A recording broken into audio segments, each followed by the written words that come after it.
আরে চলো জাদুর ট্রেনে বসে পড়ো, জাদুর ট্রেনে। আরে জাদুর ট্রেন, জলদি চলো বসি। শোনো, এখানে বসার আগে একবার ভেবে নাও। আরে এতে ভাবার কি আছে, আমরা ভেবে নিছি, চলো ওঠো তাড়াতাড়ি।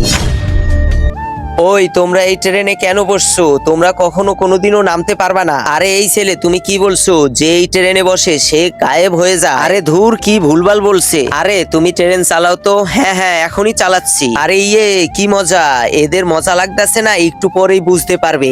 আরে তুমি কি বলতে চাচ্ছ, বুঝিয়ে বলো। আরে তোমরা ট্রেন থেকে নামলেই গায়েব হয়ে যাবা। আরে পৌঁছে গেছো তোমরা, নামো এবার ট্রেন থেকে। ও বন্ধুরা, তারপর কি হলো সেটি দেখার আগে তুমি বলো, তুমি কি আল্লাহর ঘরকে ভালোবাসো নাকি মন্দিরকে ভালোবাসো? যদি তুমি আল্লাহর ঘরকে ভালোবাসো তাহলে ভিডিওটি লাইক করে চ্যানেলটিকে সাবস্ক্রাইব করে যাও। হ্যাঁ হ্যাঁ, নামতাছি। আরে এ তো গায়েব হয়ে গেল। আমি তো তোমাদের তখন থেকেই বলতেছি যে ট্রেন থেকে নামবে সে গায়েব হয়ে যাবে। আমি 3 দিন থেকে এখানেই বসে আছি, আমার সব বন্ধুরা নামছে আর গায়েব হয়ে গেছে। কি, এবার তোমরা এখানেই বসে থাকো আর কখনো কোনোদিনও নামতে পারবা না।